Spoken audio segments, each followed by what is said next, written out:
Muzaffarnagar basic शिक्षा अधिकारी के कार्यालय में दो पक्षों में पुराने विवाद को लेकर जबरदस्त मारपीट हुई। मारपीट करने वाले दोनों पक्ष सिविल लाइन थाने पहुंच गए, जहां उन्होंने कानूनी कार्रवाई की मांग की। यह थाना सिविल लाइन क्षेत्र का मामला है। जिले में आवारा गौवंशों के लिए काऊ सेंचुरी के द्वार खुले। गौवंशों के रखरखाव व देखभाल का काम शुरू हो चुका है। आज मुजफ्फरनगर के पुरकाजी थाना क्षेत्र के अंतर्गत विशालकाय काऊ सेंचुरी का शुभारंभ करने केंद्रीय पशुपालन एवं मत्स्य राज्य मंत्री डॉक्टर संजीव बालियान पहुंचे।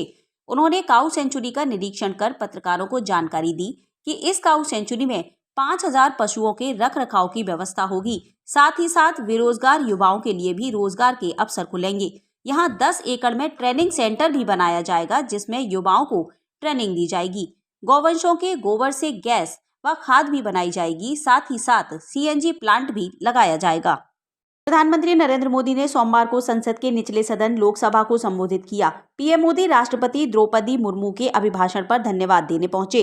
सदन को संबोधित करते हुए विपक्ष पर जमकर निशाना साधते हुए बोले, मैं विश्वास से कहता हूं कि हमारे तीसरे कार्यकाल में भारत दुनिया की तीसरी बड़ी आर्थिक ताकत बनेगा। मोदी ने तीसरे कार्यकाल के लिए टारगेट सेट किया। कहा, देश का माहौल बता रहा है कि अब की बार 400 पार। अकेले भाजपा 370 सीटें जीतेगी। मुजफ्फरनगर में आज भारतीय किसान यूनियन अम्बावता के कार्यकर्ताओं ने सैकड़ों की संख्या में इकट्ठे होकर जिला कलेक्ट्रेट में विभिन्न मांगों को लेकर प्रदर्शन किया व जिलाधिकारी अरविंद मल्लप्पा बंगारी को ज्ञापन सौंपा। उनकी मांग है कि पूरे देश में बैलेट पेपर से चुनाव कराएं। इसके साथ ही गन्ना मूल्य 100 रुपए कुंटल से बढ़ाने व किसानों के कर्ज माफ करने की मांग की।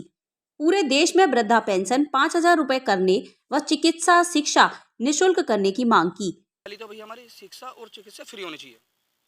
फिर दूसरी है कि हमारे जो गन्ने का रेट है, जो हमें ऊँट के मुंह में जीरा वाला हमारे ऋषिपाल अध्यक्ष जी ने कहा है कि वो काम करा सरकार ने, कम से कम 100 रुपये कुंटल और भाव बढ़ना चाहिए किसानों का। और तीसरी बात ये है भैया, ये चुनाव जो है EVM से ना होकर बैलेट पेपर से कराया जाए और निष्पक्ष कराया जाए। और चौथा, जो आजकल ये आपदा चल रही है, वृद्धा पेंशन जो चल रही है, किसान हमारे बुजुर्ग जो होते हैं, 1000-1500 में क्या होता है आजकल? घर का राशन तो क्या सब्जी भी नहीं आती एक टाइम की 1500 रुपये में। तो हम चाह रहे हैं कि ये 5000 रुपये करी जाए बढ़ा के। सरकार से हमारा ये निवेदन है कि 5000 रुपये करे। और जो ये आपदा जो होती है, जो किसानों पर आपदा आ जाती है एकदम से, उसे निष्पक्ष करें वहाँ के सचिव या जो भी हमारे अधिकारी हैं। आगामी लोकसभा चुनाव के मद्देनजर ADM वित्त व राजस्व गजेंद्र सिंह व सिटी मजिस्ट्रेट विकास कश्यप ने सभी राजनीतिक पार्टियों के नेताओं व कार्यकर्ताओं के साथ बैठक करते हुए कहा, सभी पार्टियां अपने अपने क्षेत्र के मतदान केंद्रों की समीक्षा कर जानकारी दें। मतदान में किसी तरह की समस्या नहीं होनी चाहिए। निष्पक्ष चुनाव कराने पर भी चर्चा की गई। लोकसभा निर्वाचन के दृष्टिगत आज सभी पॉलिटिकल पार्टियों के साथ में और सभी EROs के साथ में एक मीटिंग की गई है। इसका मुख्य उद्देश्य था कि जो भी हमारे मतदान केंद्र हैं या मतदान बूथ हैं, उनमें जो भी संशोधन के प्रस्ताव प्राप्त हुए हैं, जिसमें आधार जो उनका रखा गया है कि कोई बिल्डिंग ध्वस्त हो गई है, जिसकी जगह पर नई बिल्डिंग में शिफ्ट करना पड़ा है, या किसी बिल्डिंग का नाम परिवर्तन हुआ है, तो ऐसे जो प्रस्ताव राजनीतिक पार्टियों के साथ में माध्यम से प्राप्त हुए थे या जो विधानसभा स्तर पर जो भी अभ्यास किया गया है, तो उनके आधार पर कुल चरथावल विधानसभा में एक बूथ है जिसमें मतदाताओं की संख्या 1945 हो गई थी और आयोग का मानक 1500 का है, तो इसलिए उसको 2 बूथों में तोड़ते हुए ऑक्सिलरी बूथ बनाया गया है।